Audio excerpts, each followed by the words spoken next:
Hi అండి, నమస్తే. Welcome to my channel. ఈరోజు వీడియోలో చాలా టేస్టీగా ఎప్పుడైనా నాన్ వెజ్ తినాలనిపించినప్పుడు కనుక ఇలాగా ఎండు చేప ములంకాడ టమాటా కర్రీ ఎలా ప్రిపేర్ చేసుకోవాలో నా స్టైల్లో అయితే చూపించాలనుకుంటున్నాను. సో మిస్ అవ్వకుండా కూడా ఎండింగ్ వరకు కూడా వీడియో చూసేసేయండి. కళాయి అయితే పెట్టేసుకొని ఆయిల్ అయితే వేసుకోవాలి. ఆయిల్ కొంచెం వేడైన తర్వాత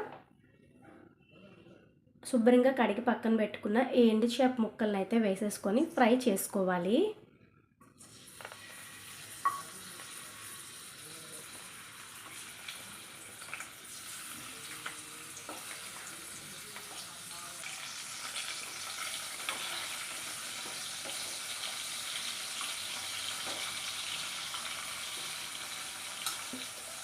గోల్డెన్ కలర్ వచ్చేంత వరకు కూడా ఫ్రై చేసుకుంటే సరిపోతుంది.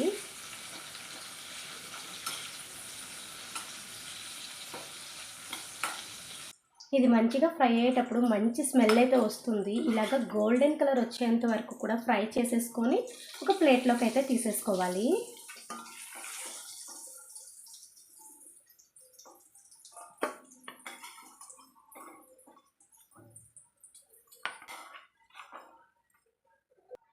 తర్వాత ఇదే ఆయిల్లో ఒక రెమ్మ వరకు కూడా కరివేపాకును వేసుకోవాలి.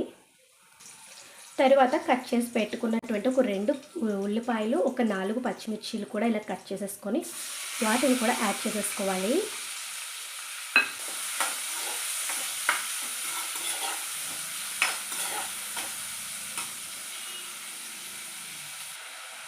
ఇందులోనే కొంచెం పసుపు, కొంచెం సాల్ట్ని కూడా యాడ్ చేసుకోవాలి. ఉల్లిపాయల్లో పచ్చివాసన అంతా పోయేంత వరకు ఒక 2 నుంచి 3 నిమిషాలు ఫ్రై చేసుకుంటే సరిపోతుంది. ఇలా ఫ్రై చేసుకున్న ఉల్లిపాయల్లో కచ్చపచ్చగా దంచుకున్న అల్లం వెల్లుల్లిపాయ ముద్దను కూడా వేసేసుకోవాలి. ఫ్రెష్గా దంచుకొని వేసుకుంటే బాగుంటుంది టేస్ట్.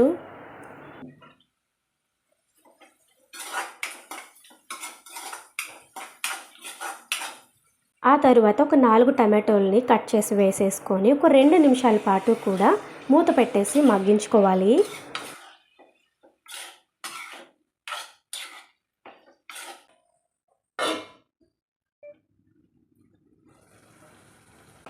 తర్వాత ఒక 4 ములంకాడల వరకు కూడా తీసుకున్నానండి. వాటిని కూడా ఇలాగా కట్ చేసేసి వేసేసుకుంటున్నాను.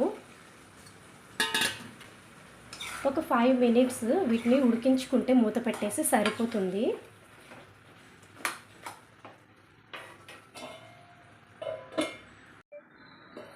ఈ టమాటో ములంకాడ 2 కూడా బాగానే ఉడికిపోయినాయి. ఇలా ఉడికిన తర్వాత